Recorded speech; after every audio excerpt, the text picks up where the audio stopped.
The Hammersmith nude murders is the name of a series of 6 murders in West London, England, in 1964 and 1965. The victims, all prostitutes, were found undressed in or near the River Thames, leading the press to nickname the killer Jack the Stripper, a reference to Jack the Ripper. 2 earlier murders, committed in West London in 1959 and 1963, have also been linked by some investigators to the same perpetrator. Despite intense media interest and one of the biggest manhunts in Scotland Yard's history, the case is unsolved. Forensic evidence gathered at the time is believed to have been destroyed or lost. Victims: Elizabeth Fig was found dead at 5:10 a.m. on the 17th of June 1959 by police officers on routine patrol in Dukes Meadows, Chiswick, on the north bank of the River Thames. The park had a reputation as a lover's lane, and prostitutes were known to take their clients there. Fig's body was found on scrubland between Dan Mason Drive and the river's towpath, approximately 200 yards, 180 meters west of Barnes Bridge. Her dress was torn at the waist and open to reveal her breasts. Marks around the neck were consistent with strangulation. Fig's underwear and shoes were missing, and no identification or personal possessions were found. A pathologist concluded that death had occurred between midnight and 2 a.m. on 17 June. A post-mortem photograph of Fig's face distributed to the press was independently recognized by her roommate and her mother. Extensive searches of the area, including the riverbed, failed to find Fig's underwear, black stiletto shoes, or white handbag.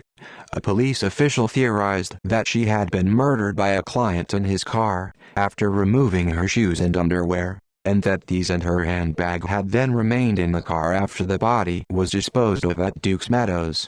The proprietor of a pub on the opposite side of the river to where Fig was found said that on the night of the murder he and his wife had seen a car's headlights as it parked in that area at 12:05 a.m. Shortly after the lights were switched off, they heard a woman scream. Gwyneth Rees. The body of Gwyneth Rees was found on the 8th of November 1963 at the Barnes Borough Council household refuse disposal site on Townmead Road, Mortlake. The dump was situated 40 yards, 37 meters from the Thames towpath, and approximately 1 mile, 1.6 kilometers from Dukes Meadows. Rees was naked except for a single stocking on her right leg, extending no further up than the ankle. She had been accidentally decapitated by a shovel which workmen had been using to level the refuse. Hannah Tailford was found dead on the 2nd of February 1964 on the Thames foreshore below Linden House, the clubhouse of the London Corinthian Sailing Club, west of Hammersmith Bridge. She had been strangled, several of her teeth were missing, and her underwear had been stuffed into her mouth. Irene Lockwood was found dead on the 8th of April 1964 on the foreshore of the Thames at Corney Reach, Chiswick, not far from where Tailford had been found. With the discovery of this third victim, police realized that a serial murderer was at large. Lockwood was pregnant at the time of her death. Helen Bartholomew East Lothian-born Bartholomew was found dead on the 24th of April 1964 in an alleyway at the rear of 199 Boston Manor Road, Brentford. Bartholomew's death gave investigators their first solid piece of evidence in the case: flecks of paint used in car manufacturing. Police felt that the paint had probably come from the killer's workplace. They therefore focused on tracing it to a business nearby.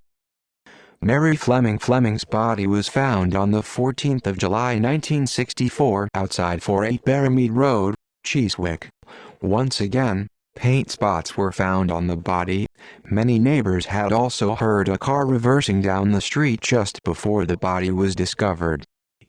Frances Brown was last seen alive on the 23rd of October 1964 by a colleague who saw her get into a client's car.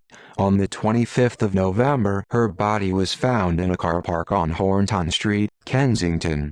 She had been strangled. The colleague was able to provide police with an identical picture and a description of the car, thought to be a grey Ford Zephyr. Brown had testified as a witness for the defense, along with Christine Keeler and Mandy Rice Davies, at the trial of Stephen Ward in July 1963. Bridget O'Hara. Irish immigrant Bridie O'Hara was found dead on the 16th of February 1965 near a storage shed behind the Heron Trading Estate, Acton. She had been missing since the 11th of January. Once again, O'Hara's body turned up flecks of industrial paint which were traced to an electrical transformer near where she was discovered. Her body also showed signs of having been stored in a warm environment. The transformer was a good fit for both the paint and the heating. Investigation Chief Superintendent John Durrose of Scotland Yard, the detective put in charge of the case, interviewed almost 7,000 suspects. In the spring of 1965, the investigation into the murders encountered a major breakthrough when a sample of paint which perfectly matched that recovered from several victims' bodies was found beneath a concealed transformer at the rear of a building on the Heron Factory Estate in Acton. This factory estate faced a paint spraying shop. Shortly thereafter, Durrose held a news conference in which he falsely announced that the police had narrowed the suspect pool down to 20 men and that, by a process of elimination, these suspects were being eliminated from the investigation. After a short time, he announced that the suspect pool contained only 10 members, and then 3. There were no further known stripper killings following the initial news conference. According to the writer Anthony Summers, Hannah Tailford and Frances Brown, the strippers' 3rd and 7th victims, were peripherally connected to the 1963 Profumo affair. Some victims were also known to engage in the underground party scene in addition to appearing in pornographic movies. Several writers have postulated that the victims may have known each other, and that the killer may have been connected to the scene as well. Suspects: Kenneth Archibald. On the 27th of April 1964, Kenneth Archibald, a 57-year-old caretaker at the Holland Park Lawn Tennis Club, walked into Notting Hill Police Station and voluntarily confessed to the killing of Irene Lockwood. Archibald was charged with the murder and stood trial at the Old Bailey in June 1964. When asked to plead, he retracted his confession and pleaded not guilty. There was no other evidence to link him to the crime, and on the 23rd of June 1964, he was found not guilty by a jury and acquitted by the judge, Mr. Justice Neild. Mungo, Ireland. For Durrose, the most likely suspect was a Scottish security guard called Mungo, Ireland, whom Durrose first identified in a BBC television interview in 1970 as a respectable married man in his 40s whom he codenamed Big John. Ireland had apparently been identified as a suspect shortly after Bridget O'Hara's murder, when flecks of industrial paint were traced to the Heron Trading Estate, where he had worked as a security guard. Shortly after this connection was made, Ireland committed suicide by carbon monoxide poisoning, leaving a note for his wife that read, "I can't stick it any longer," and finished, "To save you and the police looking for me, I'll be in the garage." While seen by many as a strong suspect in the killings, recent research suggests that Ireland was in Scotland when O'Hara was murdered, and therefore could not have been the stripper. Freddie Mills. In 2001, reformed gangster Jimmy Tippett, Jr. claimed that, during research for his book about London's gangland, he had uncovered information suggesting that British light heavyweight boxing champion Freddie Mills was responsible for the murders. According to Tippett, Prey-era gangsters, including Charlie Richardson and Frankie Fraser, had long suspected Mills of being the murderer. Mills had previously been linked with the murders by Peter Neal, a freelance journalist from Balham, South London, who told police in July 1972 that he had received information, in confidence, from a serving chief inspector that Mills killed the nude prostitutes. He also said that this was common knowledge in the West End. Many people would say, "Oh, Freddie did them in." Mills was found shot dead in his car, apparently by suicide, In July 1965, the suggestion that Mills was the Hammersmith nudes murderer originated with gangster Frankie Fraser, who told it to policeman Bob Berry, who told the Sun crime reporter Michael Litchfield. Fraser claimed that the story was confessed by Mills to Scotland Yard Chief Superintendent John Durose, and told by Durose to him. But when Durose published his autobiography which touched on the Hammersmith nude murders, there was no mention of Freddie Mills with regard to this case. The claims have since been dismissed. Peter McInnes put the allegations to the investigating officer, who stated that Mills had never been a suspect during the investigation. Metropolitan Police Officer David C. Brooke, in his book Jack of Jumps, 2006, wrote that a former Metropolitan Police detective was a suspect in the opinion of several senior detectives investigating the case. Owen Summers, a journalist for the Sun newspaper, had previously raised suspicion about the unnamed officer's involvement in a series of articles published by the newspaper in 1972, and Daily Mirror journalist Brian McConnell followed a similar line of inquiry in his book Found Naked and Dead in 1974. He was also considered by Dick Kirby, a former Metropolitan Police detective, in his book Laid Bare: The Nude Murders and the Hunt for Jack the Stripper, 2016, in which Kirby referred to him only as the cop. Tommy Butler in their book The Survivor, 2002, Jimmy Evans and Martin Short allege the culprit was Superintendent Tommy Butler of the Metropolitan Police's Flying Squad. Butler died in 1970. Harold Jones. The Crime and Investigation Channel's Fred Dynan Age murder casebook put forward the theory that the killer could have been Harold Jones, a convicted murderer from Wales. Jones killed 2 girls in 1921 in his hometown of Abertillery. Because he was 15 at the time, he was not liable for the death penalty and instead received a life sentence. He was released from Wandsworth Prison in 1941, at the age of 35, for exemplary behavior. He is believed to have then returned to Abertillery, and visited the graves of his victims. By 1947, Jones was living in Fulham, London. All the stripper murders had similar features to his early murders, with no sexual assault, but extreme violence inflicted on the victims. Due to poor record-keeping, he was never considered as a possible suspect by the police. Jones died in Hammersmith in 1971. The Welsh writer Neil Milkins, in Who Was Jack the Stripper? 2011, also concluded that Jones was the perpetrator. While researching Jones for his book Every Mother's Nightmare, Milkins had traced the murderer's movements. He turned up in Fulham in the late 1940s calling himself Harry Stevens, and stayed at that address in Hustercombe Avenue until 1962, at which point he disappeared again. I came across the Jack the Stripper case on the internet and realized that in the same 3 years Jones' whereabouts remained unknown, 1962 to 1965, a number of prostitutes had been murdered in the same West London area. In January 2019, the possible involvement of Jones was re-examined in the 90-minute documentary Dark Sun: The Hunt for a Serial Killer broadcast on BBC Two. Criminologist Professor David Wilson and an investigative team, including former detective Jackie Malton and forensic psychologist Professor Mike Berry, used contemporary policing techniques such as geographic profiling and offender profiling to see if the crimes of Jones the boy can be measured against those of the London killer. There are many similarities. In the media, the murders have been the subject of several television documentaries.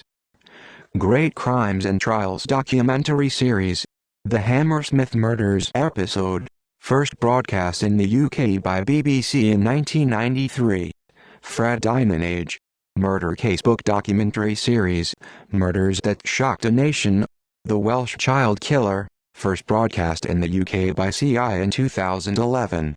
Dark Sun: The Hunt for a Serial Killer, 2018. BBC documentary. This was filmed in both London and Abertillery, and contributors include criminologist David Wilson and writer Robin Jarossi, author of The Hunt for the '60s Ripper. In fiction, the crime novel Goodbye Piccadilly, Farewell Leicester Square, 1969, written by Arthur Lawburn, is loosely based on the case.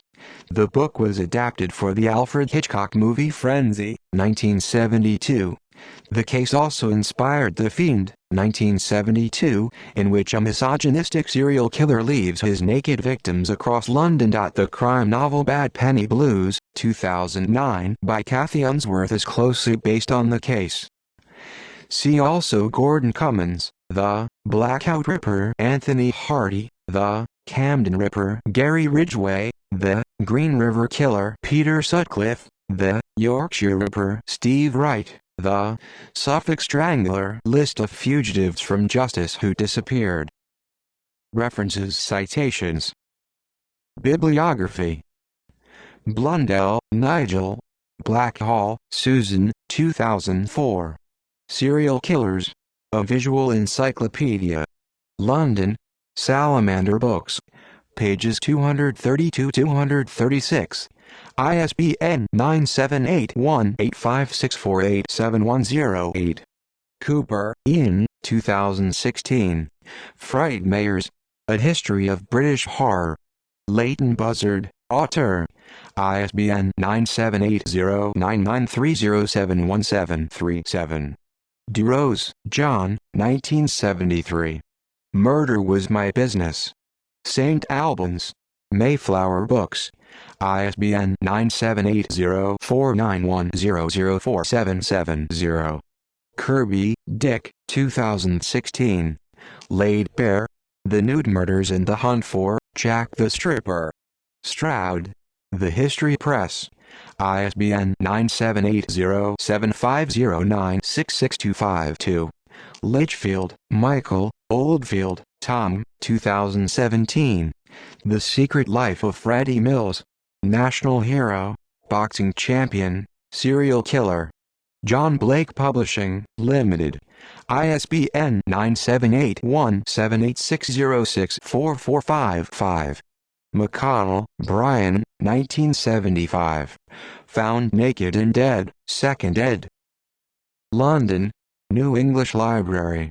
ISBN 978-0450023279. McInnes, Peter, 1995. Freddy My Friend. Kaistu's. ISBN 978-0952530107. Milken, Neil, 2011. Who Was Jack the Stripper? The Hammersmith Nudes Murders. Rose Hayworth Press. ISBN 978-0956851208. Moore, Tony, 2013. Policing Notting Hill. 50 Years of Turbulence. Hook. Waterside Press. ISBN 978-1904380610. Murder Case Book, 1990. Jack the Stripper. The Hammersmith Nudes Case. Marshall Cavendish. ISBN 978-0748514335. ASIN 0748514333. Newton, Michael, 2006. The Encyclopedia of Serial Killers, 2nd Revised ed. New York, Infobase. ISBN 978-0816061952. Seabrook, David, 2007. Jack of Jumps, 2nd ed. London, Granta Books. ISBN 978-1862079281. Thompson, Douglas, 2012. Mafia Land. How the Mob Invaded Britain. Edinburgh, Mainstream Publishing. ISBN 9781780575506. External links. Great Britain. Jack the Stripper. Time. New York City. The 8th of May 1964. Retrieved the 3rd of January 2017.